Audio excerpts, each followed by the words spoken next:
हमारे शानदार स्वागत और आतिथ्य सत्कार के लिए मैं राष्ट्रपति श्री का हार्दिक आभार व्यक्त करता हूं। आज उज्बेकिस्तान का इंडिपेंडेंस डे है। कल किर्गिस्तान का राष्ट्रीय दिवस था। इस अवसर पर मैं दोनों लीडर्स को बधाई और शुभकामनाएं देता हूं। एक्सेलेंसी, पिछले 24 वर्षों में एससीओ का पूरे यूरेशिया क्षेत्र की एक्सटेंडेड फैमिली को जोड़ने में बहुत महत्वपूर्ण योगदान रहा। भारत ने एक सक्रिय सदस्य के रूप में हमेशा कंस्ट्रक्टिव और सकारात्मक भूमिका निभाई है। एससीओ को लेकर भारत की सोच और नीति 3 मुख्य स्तंभों पर आधारित है। एससीओ, एस सिक्योरिटी, सी कनेक्टिविटी, ओ अपॉर्चुनिटी। पहले स्तंभ एस यानी सिक्योरिटी के संदर्भ में मैं कहना चाहता हूं कि सुरक्षा, शांति और स्थिरता किसी भी देश के विकास का आधार है। किंतु इस मार्ग में आतंकवाद, अलगाववाद और अतिवाद बड़ी चुनौतियां हैं। आतंकवाद सिर्फ किसी देश की सुरक्षा ही नहीं बल्कि पूरी मानवता के लिए एक साझा चुनौती है। कोई देश, कोई समाज, कोई नागरिक अपने आप को इससे सुरक्षित नहीं समझ सकता। इसलिए आतंकवाद से लड़ाई में भारत ने एकजुटता पर बल दिया।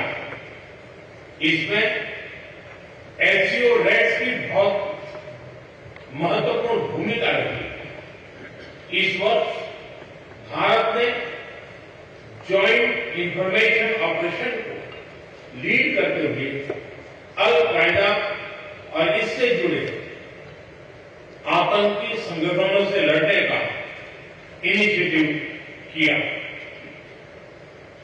हमने रेडिकलाइजेशन के विरुद्ध समन्वय बढ़ाने और मिलकर कदम उठाने का भी प्रस्ताव रखा।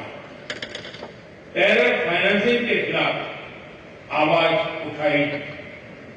इसमें मिले समर्थन के लिए मैं आभार व्यक्त करता हूं। एक्सेलेंसी, भारत पिछले 4 दशकों से निर्मम आतंकवाद का दंश झेल रहा है। कितनी ही माताओं ने अपने बच्चे खोए और कितने बच्चे अनाथ हो गए। हाल ही में हमने पहलगाम में टेररिज्म का बहुत ही घिनौना रूप देखा। इस दुख की घड़ी में जो मित्र देश हमारे साथ खड़े रहे, मैं उनका आभार व्यक्त करता हूं। यह हमला केवल भारत की अंतरात्मा पर ही आघात नहीं था। यह मानवता में विश्वास रखने वाले हर देश, हर व्यक्ति को खुली चुनौती थी। ऐसे में प्रश्न उठना स्वाभाविक है, क्या कुछ देशों द्वारा आतंकवाद का खुलेआम समर्थन हमें स्वीकार्य हो सकता है? एक्सेलेंसी, हमें स्पष्ट रूप से और एक स्वर में कहना होगा कि आतंकवाद पर कोई भी डबल स्टैंडर्ड स्वीकार्य नहीं होंगे। हमें मिलकर आतंकवाद का हर रंग में, हर रूप में विरोध करना होगा। ये मानवता के प्रति हमारा दायित्व है। एक्सेलेंसी, अब मैं दूसरे स्तंभ सी यानी कनेक्टिविटी पर अपने विचार रखना चाहूंगा। भारत का हमेशा से मत रहा है कि मजबूत कनेक्टिविटी से केवल व्यापार ही नहीं बल्कि विश्वास और विकास के द्वार भी खुलते हैं।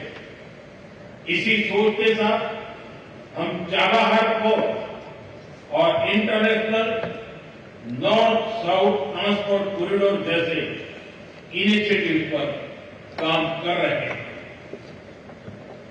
इनसे हम अफगानिस्तान और मध्य एशिया के साथ संपर्क बढ़ा सकते हैं। हमारा मानना है कि कनेक्टिविटी के हर प्रयास में संप्रभुता और क्षेत्रीय अखंडता का सम्मान होना चाहिए। यही एससीओ चार्टर के मूल सिद्धांतों में भी विदित है।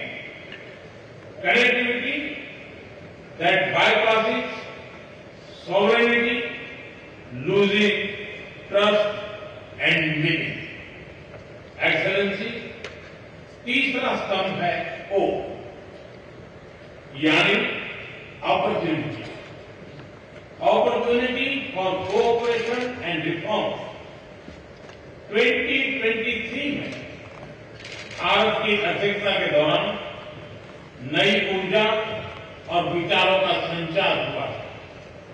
स्टार्टअप्स और innovation, traditional medicine, youth empowerment, digital inclusion और शेयर्ड बुद्धिस्ट हेरिटेज जैसे नए विषयों को अपने सहयोग में जोड़ा। हमारा प्रयास था कि एससीओ को सरकारों के परे भी ले जाए। सामान्य मानवी, यंग साइंटिस्ट, स्कॉलर्स और स्टार्टअप को भी आपस में जोड़े। हमारे पीपल टू पीपल टाइम को दृढ़ता देने के लिए मैं आज एक और सुझाव रखना चाहूंगा। एससीओ के अंतर्गत एक सिविलाइजेशन डायलॉग फोरम बनाया गया। इससे हम अपनी प्राचीन सभ्यताओं, कला, साहित्य और परंपराओं को वैश्विक मंच पर साझा कर सकते हैं। एक्सेलेंसी, आज भारत रिफॉर्म, परफॉर्म, ट्रांसफॉर्म के मूल मंत्र पर आगे बढ़ रहा है।